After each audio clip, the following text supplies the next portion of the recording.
1er janvier 2025. Avec les copains, on vient d'ouvrir une nouvelle voie dans les drues. Oh là là! Bon, on est un peu fiers quand même. Alors, quand je rentre au bureau du GMHM, je le dis à Thomas, il me dit: Bien joué, hein.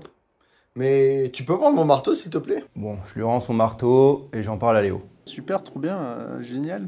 Et vous avez fait un lib du coup? Bah non, on s'est juste mis un gros chantier en artif. Allez les gars, allez. Ok. Du coup, je vais rendre compte au chef. Bien, Amaury. Bah, tu me fais un petit compte rendu. Un compte rendu, bon. Alors, je vais lui dire que Newton avait raison. Mais là, c'est pas les pommes qui tombent. Waouh, belle. Pour le moral des troupes, la musique c'est la clé. Faut surtout pas oublier l'enceinte. Oh, montez le son! On n'entend rien! Bon, peut-être que ça, le chef, il s'en fout. Alors les gars, c'est chouette l'alpinisme! Alors, pour ouvrir un big wall, faut oublier le fast and light. La stratégie change. Alors ça se passe comment cette ouverture les gars? Il faut miser sur le confort pour durer, et pour ça, il faut beaucoup de matos. Bon, bah allez, hein.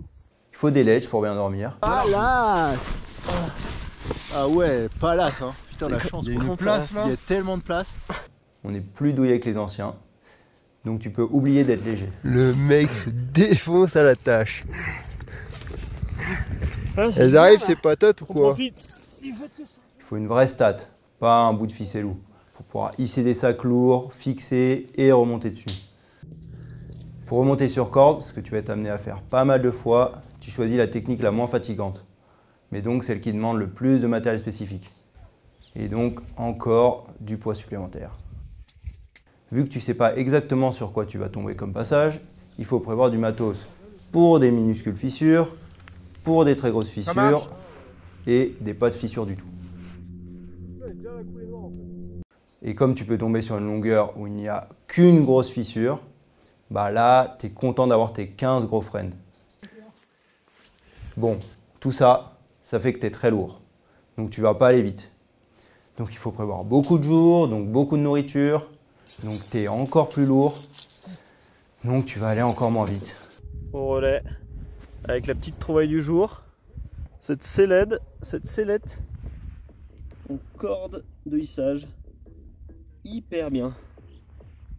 Pour passer quelques heures pendues. Pendant que ça grimpe sec là-haut. En plus, tu es en hiver, donc il faut porter des kilos de plumes.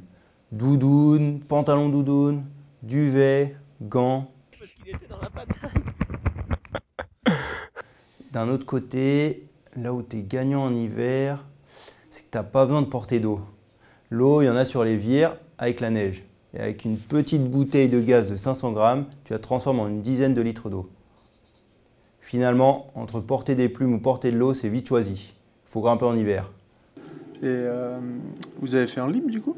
Ouais, t'es gentil. C'est sûr qu'en doudoune, le libre, c'est faisable, mais c'est moins facile. Yeah, le soleil arrive, on va pouvoir enlever toutes nos putains de couches de doudoune. Alors, pour pas subir sur la semaine, il faut mettre en place des petits gestes quotidiens. Crème hydratante contre les ongles qui se décollent, contre les crevasses sur la peau des doigts, etc., etc. Boire et manger régulièrement, rester sec et faire sécher les gants, et peut-être même les duvets. Bon ben voilà, modeste installation pour tenter de s'hydrater et de manger ce soir. Tout ça pour préserver de la batterie. Ouais, j'ai plus que 3% de batterie, on est que jour 3. Il faut savoir s'adapter. Le bas de la voie bute rapidement et a déjà été parcouru par des Espagnols. Je dirais pas qu'il y a un problème, je dirais qu'il y a une bonne et une mauvaise nouvelle. Ouais. La bonne, c'est que ça passe. La mauvaise, c'est que ça a déjà été fait quoi.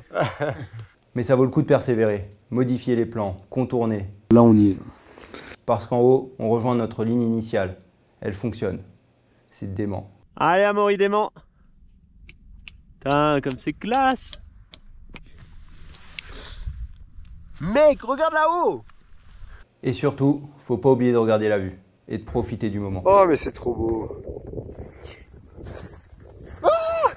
Petit 360. Bon, ça, pareil. Je sais pas si ça intéresse bien le chef pour son compte rendu. Mais je crois que je vais le laisser. C'est la dernière. Profite. Après tu vas regretter quand tu seras dans ton lit douillet. Tu te dis ah mais qu'est-ce qu'on était heureux là-haut. Chef, compte rendu, c'est avec un tiret ou pas?